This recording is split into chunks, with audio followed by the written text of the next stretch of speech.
नमस्कार दोस्तों, आप सभी का स्वागत है मेरे चैनल मीडिया अफेयर्स पर। तो दोस्तों, आज के वीडियो हमारी रामायण सीरीज का दूसरा वीडियो है। मैंने अपने पिछले वीडियो में बात की थी कि किस तरह से रावण का जन्म हुआ था, किस तरह से रावण के मन में देवताओं के प्रति घृणा की उत्पत्ति हुई और बाद में चल के उसने तीनों लोकों को जीता। इनफैक्ट उसके बेटे मेघनाथ, उसके सभी भाई बहन, इन सबको लेकर भी हमने काफी चर्चा की थी। और अभी तक आपने अगर उस वीडियो को नहीं देखा है तो उसका लिंक आपको ऊपर आई बटन में मिल जाएगा, तो प्लीज उसे भी जरूर चेकआउट करें। और अभी तक आपने अगर हमारे चैनल को सब्सक्राइब नहीं किया तो प्लीज सब्सक्राइब कर दीजिए। मैं एक नया क्रिएटर हूँ, तो अगर आप थोड़ा सा भी सपोर्ट करते हैं तो मुझे काफी अच्छा लगता है दोस्तों। तो ठीक है, बिना किसी देरी के कहानी वही से फिर शुरू करते हैं। तो दोस्तों, आज की हमारी कहानी वही से शुरू होगी जहां पे हमने इसे पिछले पार्ट में एंड किया था। तो देखिए, जब एक बार रावण ने तीनों लोगों को जीत लिया तो उसने अपने सभी साथियों को इन सभी इलाकों में भेज दिया, अपने समस्त राज्य में छोड़ दिया कि यहाँ पे जाके वो रावण का कहर बरसाए सब पे और रावण का जो राज है उसे कायम रखे। और जिस कारण से ऋषि मुनि से लेके देवता सब बिल्कुल परेशान हो चुके थे। हालांकि आर्यवर्त में काफी हद तक भारतीय राजाओं ने उसे रोक दिया था, पर इसके अलावा भी बाकी के तीनों लोगों में सभी बिल्कुल परेशान हो चुके थे। इनफैक्ट आर्यव्रत में घुस के भी कई जगह पे ऋषि मुनियों पर ये राक्षस बहुत ज्यादा अत्याचार करते थे, जिस कारण से दोस्तों फाइनली मजबूर होकर देवताओं को, गंधर्वों को, इन सबको एक साथ मिलकर जाना पड़ा भगवान विष्णु के पास। वो सब जाके यहाँ पे वैकुंठ में भगवान विष्णु से निवेदन करते हैं कि हे प्रभु, अब रावण की इस त्रास से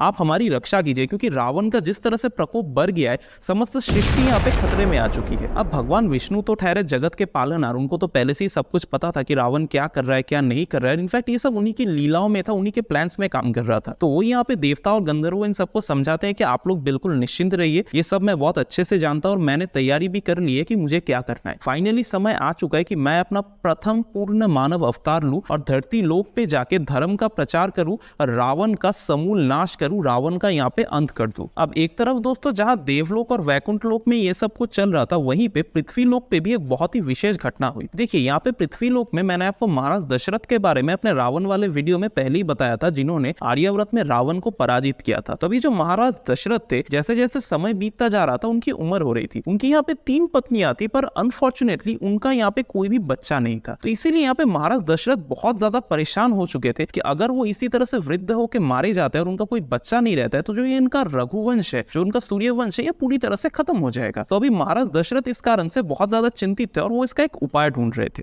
और इसी दौरान दोस्तों यहाँ महाराज को पता चलता है कि यजुर्वेद के एक महान ज्ञाता महर्षि श्रृंगी उन्हीं के राज्य के समीप से गुजरने वाले हैं। अब जैसे ही ये महाराज दशरथ को खबर मिलती है, वो यहाँ सीधा पहुंच जाते हैं महर्षि श्रृंगी के पास, वो भी नंगे पांव। वो यहाँ महर्षि का दिल जीतना चाहते थे। वो यहाँ सीधा जाके उनके पैरों में गिर जाते, उनके सामने वंदना करते हैं, उन्हें कहते हैं कि हे महर्षि, मैं बहुत भीषण समस्या में फंस चुका हूँ, मेरा कोई भी पुत्र नहीं है और अगर मैं बिना पुत्र के मेरी मृत्यु हो जाती है तो यहाँ पे जो मेरा संपूर्ण कुल है उसका नाश हो जाएगा। तो आप कृपया यहाँ मेरी रक्षा कीजिए, मुझे कोई उपाय बतलाइए। अब जैसे ही महर्षि को इस बारे में पता चलती है तो उन्हें भी राजा की ऐसी अवस्था देख के काफी बुरा लगता है। तो वो यहाँ पे महाराज को एक उपाय बताते हैं कि राजन, आपको पुत्रक मेष्ठी नाम का एक यज्ञ करवाना पड़ेगा और यही इस समय एकमात्र उपाय है जिससे आपको पुत्र की प्राप्ति हो सकती है। तो जैसे ही यहाँ पे राजन को पता चलता है तो राजा जी यहाँ सीधा महर्षि श्रृंगी के पैरों में गिर जाते, उनसे कहते हैं कि हे महर्षि, अभी आप ही इस यज्ञ को संपन्न करवाइए, आपको जो भी चाहिए, जिन भी वस्तुओं की आवश्यकता होगी वो सब मैं आपको दिलवा दूंगा, आप किसी भी तरह से इस यज्ञ को संपन्न करवाइए। तो यहाँ पे महर्षि श्रृंगी फाइनली मान जाते हैं और यहाँ पे उन्हीं के नेतृत्व में ये विशेष यज्ञ कंप्लीट हो पाता है, जिसके फलस्वरूप दोस्तों यज्ञ से महाराज दशरथ के लिए खीर निकलती है। ये खीर महाराज दशरथ महर्षि श्रृंगी के निर्देश अनुसार अपनी दोनों रानी यानी कौशल्या और कैकेयी में बांट देते हैं। और यहाँ पे महारानी कौशल्या और महारानी कैकेयी अपने हिस्से से थोड़ा थोड़ा खीर निकाल के अपनी जो सबसे छोटी रानी थी यानी महारानी सुमित्रा, उनको दे देती है और वो उनको ग्रहण कर लेते हैं सब मिलके। और जिस कारण से दोस्तों फाइनली कुछ समय बाद यहाँ पे तीनों रानियां प्रेग्नेंट हो जाती है और यहाँ पे महाराज के अनेकों मन्नतों के बाद फाइनली महाराज के घर कुल 4 बच्चे यहाँ पैदा होते हैं। एक पुत्र उनका जन्म लेता है महारानी कौशल्या से, दूसरा पुत्र उनका जन्म लेता है महारानी कैकेयी से और उनके फिर 2 पुत्र जन्म लेते हैं महारानी सुमित्रा से, क्योंकि यहाँ पे महारानी सुमित्रा ने उस खीर के 2 भाग ग्रहण किए थे। और यहाँ पे इन चारों बालकों का यहाँ पे नामकरण करते हैं महर्षि वशिष्ठ, जो यहाँ दशरथ जी के कुल गुरु थे। वो सबसे छोटे पुत्र का नाम रखते हैं यहाँ पे शत्रुघ्न, उसके बाद आते हैं लक्ष्मण जी और उसके बाद भरत और सबसे ज्येष्ठ पुत्र और हम सबके चहीते श्री राम जी। और यहाँ पे दोस्तों एक्चुअली भगवान विष्णु ने महाराज दशरथ के पुत्रों के रूप में यहाँ जन्म लिया था। जो सबसे बड़े पुत्र थे यानी भगवान राम, वो स्वयं यहाँ पे महाविष्णु के प्रथम पूर्ण मानव अवतार थे और इसके बाद लक्ष्मण जी, वो तो शेषनाग जी के अवतार थे। और यहाँ भरत और शत्रुघ्न जी की उत्पत्ति भी भगवान विष्णु के अलग अलग अंशों से हुई थी। और इन सबके जन्म का एक ही कारण था कि संपूर्ण संसार में पुनः धर्म की स्थापना की जाए और रावण ने जो चारों तरफ एक अनाचार और अत्याचार का राज फैला रखा है उसे यहाँ पे खत्म किया जाए।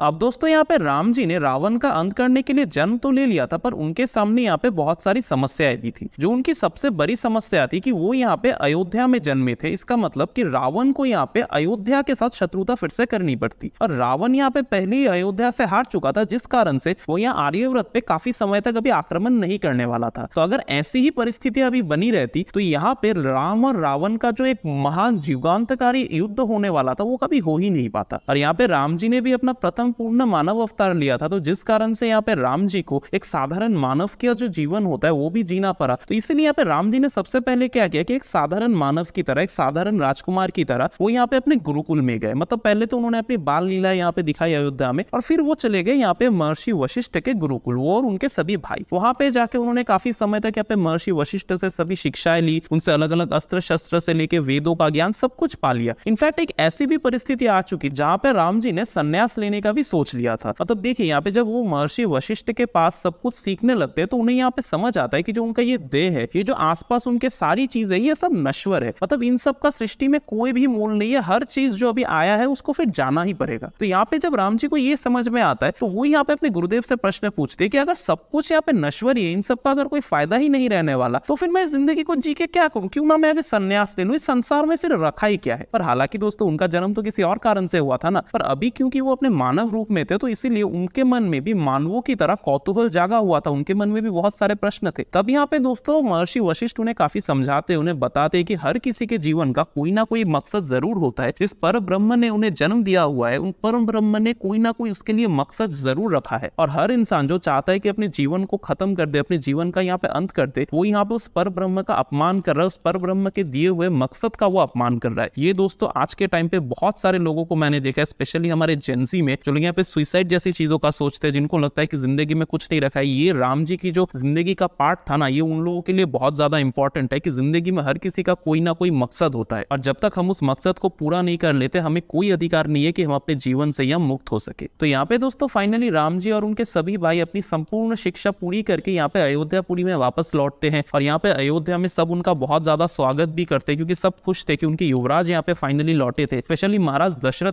तो खुशी से फूले नहीं समा रहे थे। मतलब उनके बेटे यहाँ पे लौटे थे, जहां उनके पास एक भी बेटा नहीं था। अभी उनके यहाँ पे 4 बेटे थे जो बहुत ही ज्यादा योग्य थे। स्पेशली श्री राम जो थे वो अयोध्या वासियों के बहुत ज्यादा लाडले थे। तो यहाँ पे वो सब यहाँ पे राज्य में लौट आते। पर इसी दौरान दोस्तों आर्याव्रत में कुछ ऐसी घटनाएं होती है जो यहाँ पे श्री राम के संपूर्ण जीवन के रुख को बदल देते हैं। मतलब वो यहाँ पे सीधा राम जी को राक्षसों के सामने लाके खड़ा कर देते हैं। तो हुआ कुछ यूं था कि जो यहाँ पे रावण के सहयोगी राक्षस थे वो बहुत समय से यहाँ पे महर्षि विश्वामित्र और उनके संगियों को बहुत ज्यादा परेशान कर रहे थे। मतलब वो आर्याव्रत में घुस के यहाँ पे महर्षि विश्वामित्र के आश्रम के ऊपर जाके उनके यज्ञ में रक्त, अलग अलग हड्डियां, मतलब जो भी विशुद्ध करने वाली वस्तुएं होती है वो यहाँ पे उनके यज्ञ में डाल देते थे, जिस कारण से यहाँ पे महर्षि विश्वामित्र बहुत परेशान हो चुके थे। इनफैक्ट कई राक्षस तो यहाँ पे उनके जितने भी सहयोगी ऋषि थे उनमें से कई ऋषियों को खा तक लिया करते थे। मतलब वो यहाँ पे नरभक्षी थे, जिस कारण से यहाँ पे महर्षि बहुत ज्यादा परेशान हो चुके थे। तो यहाँ पे महर्षि क्या करते हैं कि वो आके महाराज दशरथ से सहायता मांगते हैं। वो अयोध्या में आते हैं और महाराज दशरथ को कहते हैं कि हे राजन, आप यहाँ पे मेरी सहायता कीजिए, क्योंकि अगर आपने यहाँ पे सहायता नहीं की तो इस आर्यव्रत में ब्राह्मणों का, इस आर्यव्रत में ऋषियों का कोई स्थान ही नहीं बचेगा, रावण सब कुछ खत्म कर देगा। तो यहाँ पे राजा दशरथ कहते हैं जरूर मुनिवर, मैं अभी अपनी सेना ले जाके आप लोगों की सुरक्षा करूंगा। तो यहाँ पे महर्षि विश्वामित्र कहते हैं कि राजन, मुझे आपकी सेना नहीं चाहिए, बल्कि मुझे आपका पुत्र राम चाहिए। क्योंकि महर्षि विश्वामित्र ये अच्छे से जानते थे कि राम जी यहाँ पे भगवान विष्णु के अवतार हैं और उन्हीं का यहाँ पे काम था राक्षसों का अंत करना। तो यहाँ पे जब ये महाराज दशरथ को पता चलता है तो उनका हृदय तो कांप उठता है, क्योंकि कौन पिता चाहता है कि अपने पुत्र को राक्षसों के मुंह में भेज दे। पर यहाँ पे राम जी आके उनको समझा, और यहाँ पे महाराज के सामने भी और कोई उपाय बचा नहीं था, क्योंकि ऋषियों की सुरक्षा करना उनका धर्म था। तो यहाँ पे फाइनली राम जी वहाँ पे जाने के लिए तैयार होते हैं महर्षि की सुरक्षा के लिए, और उनके साथ यहाँ पे लक्ष्मण जी भी जाने की तैयारी करते हैं। लक्ष्मण जी कहते हैं कि मैं अपने भैया को अकेले नहीं जाने दूंगा, मैं भैया के साथ हमेशा जाऊंगा। मतलब राम जी और लक्ष्मण जी का रिश्ता ही कुछ ऐसा था कि राम जी अगर शरीर थे तो लक्ष्मण जी उसकी परछाई, मतलब परछाई कभी अपने शरीर को छोड़ ही नहीं सकती, वो उनके आत्मा की तरह थे। लक्ष्मण जी कभी भी राम जी से अलग हो ही नहीं सकते थे। तो यहाँ पे लक्ष्मण जी भी डिसाइड करते हैं कि वो भी अपने भैया के साथ जाएंगे। तो वही यहाँ दोनों निकल पड़ते हैं महर्षि विश्वामित्र के साथ उनके आश्रम की ओर। और यहाँ पे दोस्तों जब वो उनके आश्रम की ओर जा रहे थे वो यहाँ पहुंचते हैं राक्षसी तारका के इलाके में। मतलब तारका ने एक बहुत ही विशाल जंगल को अपना इलाका बना रखा था, वहां के सभी जानवरों का वो भक्षण करती थी, वहां से गुजरने वाले इंसानों को वो खा आ जाती थी। तो यहाँ पे महर्षि विश्वामित्र के साथ राम जी सबसे पहले पहुंचते तारका के वन में, और यहाँ पे जैसे ही वो पहुंचते तो तारका यहाँ पे उनका रास्ता रोकती है, और महर्षि भी यही चाहते थे। और जैसे यहाँ पे तारका उनका रास्ता रोकती है तो राम जी और लक्ष्मण जी अपनी पूरी बहादुरी के साथ तारका का यहाँ पे मुकाबला करते हैं। तीनों में यहाँ पे भीषण युद्ध होता है और फाइनली राम जी यहाँ पे अपने बाणों से तारका का अंत कर देते हैं। इस बात से महर्षि विश्वामित्र इतने ज्यादा प्रसन्न हुए थे कि उन्होंने यहाँ पे राम जी और लक्ष्मण जी को उनके पास मौजूद जितने भी अस्त्र थे उन सभी अस्त्रों का यहाँ पे ज्ञान दे दिया था। मतलब ब्रह्मास्त्र से लेके पाशुपतास्त्र, जितने भी अस्त्र यहाँ पे महर्षि विश्वामित्र के पास थे, वो महर्षि विश्वामित्र भी एक महान योद्धा ऋषि थे, उन्होंने यहाँ पे अपने सभी अस्त्रों का ज्ञान इन यहाँ पे दोनों भाइयों को दे दिया था। तो यहाँ पे फाइनली इतने अद्भुत अस्त्रों के ज्ञान को पाने के बाद राम जी और लक्ष्मण जी महर्षि विश्वामित्र के साथ फिर निकल पड़ते उनके आश्रम की ओर। और यहाँ पे जब वो उनके आश्रम में पहुंचते तो सबसे पहले तो जितने भी ऋषि मुनि थे उन ऋषि मुनियों को वो यहाँ पे समझाते कि आप लोग को बिल्कुल भी डरना नहीं है, और कहते कि आप लोग यहाँ पे अपना यज्ञ शुरू कीजिए, क्योंकि आप जैसे ही अपना यज्ञ शुरू करेंगे तो राक्षस यहाँ पे आके आप लोगों पर आक्रमण करेंगे और तब जाके हम उनको उनका असली सबक सिखाएंगे। तो यहाँ पे ऋषि मुनि राम जी के प्लान के अनुसार यज्ञ आदि शुरू करते हैं। और जैसे इसकी खबर यहाँ पे मारीच को मिलती है, मारीच वहाँ पे जंगलों में राक्षसों का नेतृत्व करता, तो जैसे यहाँ पे मारीच को इसकी खबर मिलती है वो अपने सभी राक्षस साथियों के साथ आ जाता है ऋषियों का यज्ञ विध्वंस करने के लिए। और यहाँ पहुंचते ही मारीच का सीधा सामना होता है राम जी और लक्ष्मण जी से। राम जी यहाँ पे अपने विशेष बाणों की मदद से आश्रम के चारों ओर यहाँ पे एक फोर्स फील्ड तैयार कर देते हैं ताकि कोई भी आश्रम में किसी भी तरह से प्रवेश ना कर सके। और इसके चारों तरफ यहाँ पे वो संहार करना शुरू कर देते हैं राक्षसों का। एक के बाद एक यहाँ पे मारीच के सभी साथियों को खत्म कर दिया जाता है, और मारीच पर वो एक ऐसा विशेष शक्ति बाण चलाते हैं कि मारीच सीधा यहाँ पे जंगल से निकल के बहुत दूर कहीं जाके सीधा गिरता है। अब इसी तरह से दोस्तों कई दिनों तक यहाँ पे ऋषियों का यज्ञ चलता है, और जिसमें मारीच के जो बाकी साथी थे वो भी कभी कभार आके आक्रमण करते थे। पर धीरे धीरे यहाँ पे राम जी और लक्ष्मण जी संपूर्ण जंगल से मारीच के जितने भी साथी थे उन सबको पूरी तरह से खत्म कर देते हैं। तो यहाँ पे जब यज्ञ समाप्त होता है तो महर्षि विश्वामित्र राम जी से कहते हैं कि राम, मुझे अभी जनकपुरी के लिए निकलना है। जनकपुरी में महाराज जनक के पुत्री का स्वयंवर है, मैं चाहता हूँ कि तुम दोनों भी मेरे साथ चलो और वहां पे जाके स्वयंवर सभा का मान बढ़ाओ। तो यहाँ पे राम जी भी मान जाते हैं कि ठीक है, हम आपके साथ चलेंगे। तो यहाँ पे वो लोग निकल पड़ते हैं जनकपुरी की ओर। यहाँ जनकपुरी के रास्ते में राम जी अपनी एक और लीला रचते, एक और मिरेकल वो यहाँ पे करते हैं कि यहाँ पे वो पहुंचे थे गौतम ऋषि के आश्रम में, जहाँ पे गौतम ऋषि ने एक समय पर इंद्रदेव के छल के कारण यहाँ पे अपनी ही पत्नी को पत्थर का बना दिया था। उनकी पत्नी थी अहिल्या जी। तो यहाँ पे राम जी अपने चरण उस पत्थर पे रखते हैं, जिस कारण से वो पत्थर पुनः अहिल्या में ट्रांसफॉर्म हो जाता है और यहाँ पे अहिल्या जी स्वर्ग की ओर निकल पड़ती। तो यहाँ पे राम जी अहिल्या का उद्धार करके अपनी लीलाओं में एक और स्वर्णिम पंक्ति जोड़ देते हैं और वो यहाँ पे फिर निकल पड़ते हैं जनकपुरी की ओर। और फिर यहाँ पे कुछ दिन यात्रा करने के बाद वो यहाँ फाइनली पहुंच जाते हैं महाराज जनक की राजधानी मिथिला, जहाँ पे उनकी पुत्री राजकुमारी सीता का स्वयंवर होने वाला था।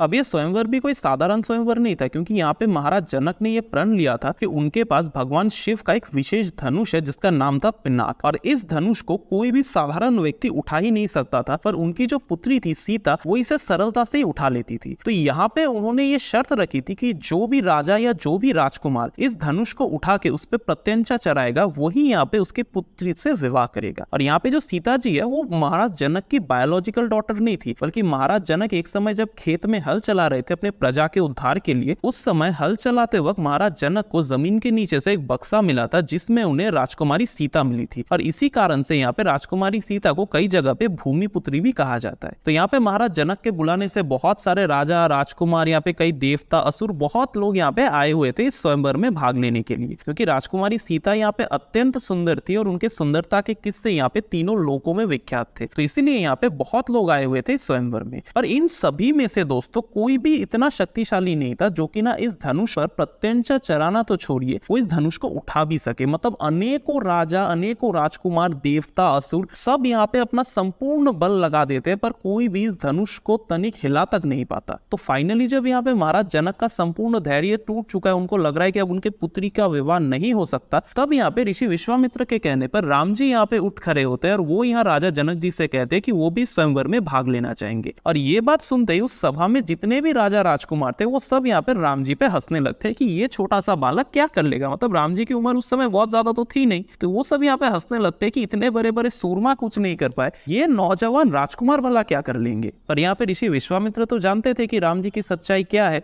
तो वो यहाँ पे राम जी को आशीर्वाद देते हैं और उनसे कहते हैं कि राम आप आगे बढ़िए और जिस कारण से इस धरती पे आपका आगमन हुआ है उस लीला को भी आगे बढ़ाइए। तो यहाँ पे राम जी जाते हैं उस धनुष के पास और सबसे पहले वो विनम्रता के साथ उस धनुष को प्रणाम प्रणाम करते क्योंकि वो धनुष महादेव का था, और अपने मन में वो यहाँ पे हर हर महादेव का उद्घोष करते हुए इस धनुष को पकड़ते हैं और एक ही झटके में उसको उठा लेते हैं। वो यहाँ पे बिना किसी परिश्रम के पूर्ण भक्ति भाव से उस धनुष पे प्रत्यंचा चढ़ाते हैं और एक ही झटके में उस संपूर्ण धनुष को तोड़ देते हैं, क्योंकि उस धनुष का टूटना जरूरी था ताकि वो महादेव के पास वापस जा सके। और जैसे ही यहाँ पे राम जी उस धनुष को तोड़ देते तो संपूर्ण सभा में यहाँ पे एक निस्तब्धता छा जाती है, और यहाँ पे सीता जी धीरे धीरे अपने पिता से आज्ञा लेके आगे बढ़ती है और वो यहाँ पे राम जी के गले में उनका वरमाला डाल देती है, क्योंकि सीता जी भी यहाँ पे देवी लक्ष्मी का अवतार थी, तो उनका जन्म ही यहाँ पे राम जी के साथ विवाह के लिए हुआ था। अब महाराज जनक अपने होने वाले जमाता का यहाँ पे अभिनंदन कर ही रहे थे कि उसी समय राजसभा में भीषण गर्जना के साथ भगवान परशुराम का आविर्भाव होता है। भगवान परशुराम यहाँ पे शिव जी के अनन्य भक्त थे और उन्होंने यहाँ पे महाराज जनक को ये धनुष दिया था, और उनको जब पता चला कि ये धनुष टूट चुका है तो उनकी क्रोध का कोई सीमा ही नहीं था। वो सीधा आके महाराज जनक से पूछते हैं कि राजन,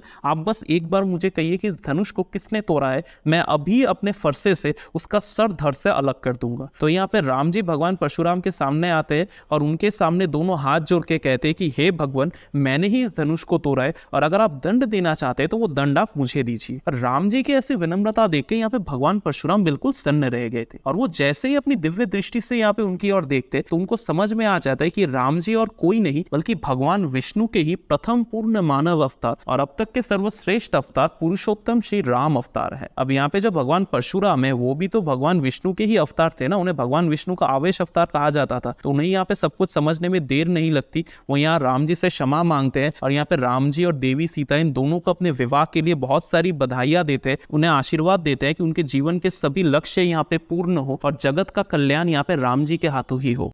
तो यहाँ पे दोस्तों फाइनली ये सारी खबरें महाराज दशरथ को पता चलती है। महाराज दशरथ तो बहुत ज्यादा खुश हो गए थे, वो अपने दोनों बेटों को लेके सीधा पहुंच जाते हैं जनकपुरी, और यहाँ पे कुछ समय बाद वो लोग फैसला करते हैं कि जो महाराज जनक की एक और पुत्री थी उर्मिला, उसके साथ यहाँ पे वो लक्ष्मण जी का विवाह करवाएंगे, और उनके भाइयों की जो पुत्रियां थी उन दोनों पुत्रियों के साथ यहाँ पे भरत जी और शत्रुघ्न जी का भी विवाह करवाएंगे, ताकि यहाँ पे चारों राजकुमारों का विवाह हो जाए। तो ये संपूर्ण विवाह करवा के अभी वो सब यहाँ पे वापस लौटते हैं अयोध्या में, और अयोध्या में तो मानो दोस्तों खुशियों का कोई ठिकाना नहीं था। मतलब संपूर्ण अयोध्या यहाँ पे पूरी रोशनी से जगमगा रही थी। अयोध्या के लिए इतनी खुशी इससे पहले कभी आई नहीं थी। मतलब अभी अयोध्या का ना कोई शत्रु बचा था, उनके राजकुमार इतने बलशाली थे, उन्होंने विवाह कर लिया। अयोध्या के तो मानो सुनहरे दिन आ चुके थे। पर यहाँ पे दोस्तों मैंने तो पहले ही कहा था कि राम जी का यहाँ पे जन्म अयोध्या में रहने के लिए नहीं हुआ था, बल्कि लंका में जाके रावण का अंत करने के लिए हुआ था। और यहाँ पे फिर वो घटना घटती है जिसके बारे में अयोध्या में किसी ने सोचा भी नहीं था। देखिए जो महाराज दशरथ थे ना, उनकी अभी काफी ज्यादा उम्र हो रही थी, तो वो यहाँ पे तय करते हैं कि वो राम जी को अपने बाद यहाँ राजा बना देंगे। पर जैसे ये खबर पूरे अयोध्या में फैलती है, लोग तो बहुत ज्यादा खुश थे, पर यहाँ पे अयोध्या में एक ऐसी महिला थी जो इस बात से बिल्कुल भी खुश नहीं थी। वो थी यहाँ पे महारानी कैकेयी की एक विशेष दासी मंथरा। तो यहाँ पे मंथरा जाके महारानी कैकेयी के कान भरने लगती है कि यहाँ पे राजा राम को नहीं बल्कि कैकेयी के बेटे राजकुमार भरत को बनना चाहिए। पहले तो कैकेयी यहाँ पे बहुत क्रोधित हो जाती है मंथरा से, क्योंकि कैकेयी जी यहाँ पे राम जी को सबसे ज्यादा प्यार करती थी। मतलब कई जगह पे कहा जाता है कि महारानी कौशल्या से भी ज्यादा यहाँ पे महारानी कैकेयी राम जी से यहाँ प्रेम करती थी। तो यहाँ पे कैकेयी जी पहले तो नहीं मानती है, पर यहाँ पे मंथरा के भड़काने पे फाइनली वो यहाँ पे मान जाती है उनकी बात से, और वो यहाँ तैयारी करने लगती है राम जी का राज्य अभिषेक रोकने की। और इसी दौरान मंथरा भी उन्हें याद दिलाती है कि एक समय महारानी कैकेयी ने महाराज दशरथ के प्राणों की रक्षा की थी रावण के साथ युद्ध के समय। इसी कारण से महाराज दशरथ ने उन्हें 2 वरदान भी दिए थे, और अभी समय आ चुका है इन दोनों वरदानों को मांग लेने का। तो यहाँ पे महारानी कैकेयी क्या करती है कि अपनी एक दासी को महाराज दशरथ के पास भेजती है, और वो दासी जाके यहाँ पे महाराज दशरथ को कहती है कि हे राजन, महारानी कैकेयी आपसे बहुत ज्यादा नाराज है, वो अभी आपसे बात भी नहीं करना चाहती, वो आपसे मिलना तक नहीं चाहती। तो ये तो जाहिर सी बात एक ट्रिक की तरह था। तो यहाँ पे जैसे ही महाराज दशरथ को ये पता चलता है तो वो यहाँ पे दौड़े चले जाते हैं महारानी कैकेयी के पास, उनसे कहते हैं कि आप कहिए आपको क्या चाहिए, हम आपको कैसे मना सकते हैं। तो यहीं पे मौका देख के महारानी कैकेयी राजा दशरथ से 2 ऐसे वर मांग लेती है जो यहाँ पे राजा दशरथ को अंदर से तोड़ के रख देते हैं। वो यहाँ पे अपना पहला वरदान ये मांगती है कि अयोध्या का राज सिंहासन यहाँ राम जी के जगह उनके भाई भरत जी को दिया जाए, और दूसरा वरदान ये था कि राम जी को यहाँ पे 14 वर्षों का वनवास दे दिया जाए। तो ये जैसे ही महाराज दशरथ को पता चलती है तो वो एकदम अंदर से टूट जाते। वो हालांकि समझ गए थे कि उन्होंने यहाँ पे कौन सी गलती की है, पर वो यहाँ अंदर से पूरी तरह टूट जाते। ये सूचना यहाँ पे राम जी को भी दी जाती है, और राम जी जितने पितृभक्त थे उन्हें जैसे ही पता चलता है कि उनके पिता ने ऐसा कोई वचन दिया था और अभी उन्हें राजगद्दी नहीं मिलेगी बल्कि उन्हें अब वनवास जाना पड़ेगा, वो यहाँ सीधा अपने पिताजी के पैरों में गिर जाते हैं और कहते हैं पिताजी अब बिल्कुल निश्चिंत रहिए, आपने वचन दिया था उस वचन को निभाएंगे। हम यहाँ पे अभी वनवास में जरूर जाएंगे क्योंकि अगर आपने वचन दिया था तो उस वचन को निभाना हमारा कर्तव्य है। और पिता के आदेश को, पिता के वचनों को जो पुत्र ना निभा पाए उस पुत्र से ज्यादा कलंकित व्यक्ति संपूर्ण संसार में और कोई नहीं है। तो यहाँ पे फाइनली दोस्तों संपूर्ण अयोध्या को, संपूर्ण राज परिवार को अपने अश्रु भरे आंखों के साथ यहाँ पे राम जी को विदा करना पड़ता है। राम जी यहाँ पे निकल जाते हैं अयोध्या से वनवास के लिए। और यहाँ पे जैसे ही राम जी निकल जाते हैं वनवास के लिए, यहाँ पे महाराज दशरथ भी पूरी तरह से टूट जाते हैं क्योंकि महाराज दशरथ को यहाँ पे याद आता है कि आज से वर्षों पूर्व